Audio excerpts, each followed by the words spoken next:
SpaceX's reusable rockets are possibly the biggest breakthrough in rocket technology for the last couple of decades. But why did Elon Musk's SpaceX decide to put so much time and effort into creating these reusable rockets? And how do they actually work? If you were to explore specific areas of the ocean floor, you'd be met by a spent rocket booster graveyard. There are thousands of them that have served their purpose in getting a satellite or shuttle up to space and can never be used again. So up until now, rockets have generally been good for only one use. As you'd expect, this has made space travel insanely expensive. Take the Saturn V rocket as an example. None of that rocket could be reused. When it was used by NASA in the 60s and the 70s, it cost them $185 million per launch. In 2020 money, that's $1.2 billion, and $110 million of that cost went on the vehicle alone. To reiterate, none of this could be reused. NASA's Space Shuttle program had a similar problem. The shuttle itself was reusable, but the rocket stages were not. A single shuttle launch could cost NASA between $576 million and $1.64 billion, and much of this cost was essentially dumped into the sea with the spent rocket stages. Because of this insane cost, as well as two huge incidents involving shuttles, NASA ended the shuttle program completely, and all spacefaring travel was made using the Russian Soyuz system. This is where SpaceX came in. They saw opportunity in NASA's issue. In 2011, they started work on their reusable rocket, and in 2015 it became a reality. But how does this incredible bit of technology work? So, first of all, the rocket is called Falcon 9. The first stage has, you guessed it, 9 engines. Those 9 engines take care of the rocket's liftoff and carry the rocket to about 100 kilometers, which is right on the edge of space. At this point, the second stage separates and fires its own single engine which takes the payload to orbit. While this is happening, the first stage returns to Earth. This is where the really impressive stuff starts. For the rocket to land properly, it has to be the right way up.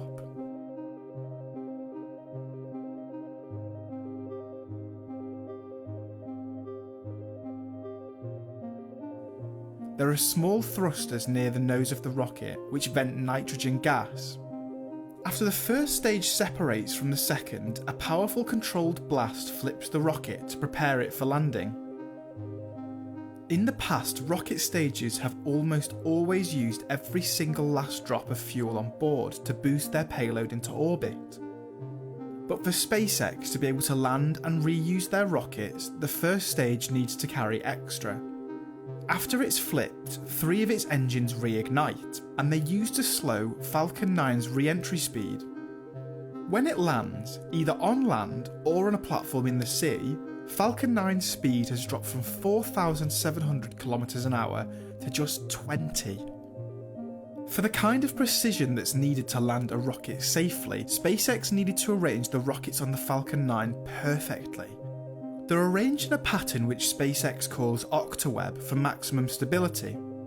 There's one central engine which is surrounded by 8 more, and together they produce the 600 tons of thrust needed for takeoff. Each engine can also alter its angle of thrust, which controls pitch, yaw and roll during its ascent and descent. The grid fins are large, tennis racket looking fins which make minute movements to steer the rocket back towards the landing pad. The movements they make are very small but can alter the rocket's course significantly, just like how skydivers can change their course using very small hand movements. While ideally the entire process would be planned and programmed before the rocket's launch, unpredictable environmental changes, like air pressure, mean the rocket's exact trajectory can't be worked out before launch. This is where the Falcon 9's onboard computer comes in. It has to work out exactly how to get the rocket back down to ground safely in just a few seconds without running out of fuel. It's controlled by a computer rather than a human because the landing happens so fast a human couldn't react quickly enough to guide it down to the ground safely. All of this would be pointless if the landing legs weren't completely up to the job, and luckily they are. There are 4 of them, and they're made from ultra strong, ultra lightweight carbon fibre.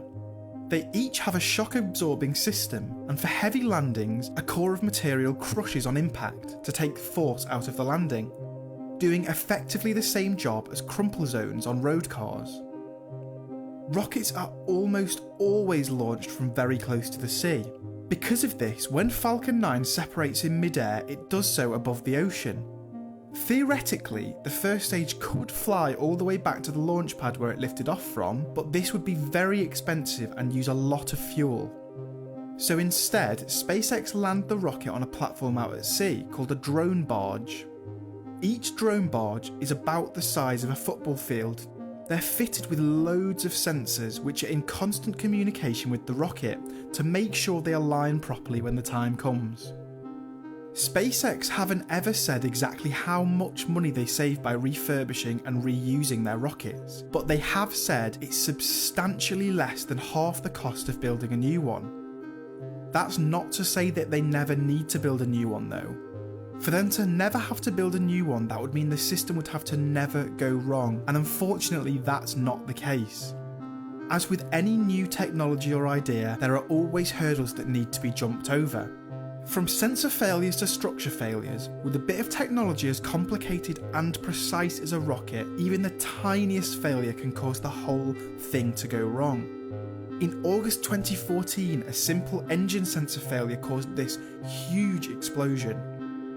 In total, as of August 2018, 14 boosters have been reused, but not every part of the Falcon 9 is reusable. The first stage, fairings, and Dragon capsule can and have all been reused. The second stage, which carries the payload into orbit, isn't.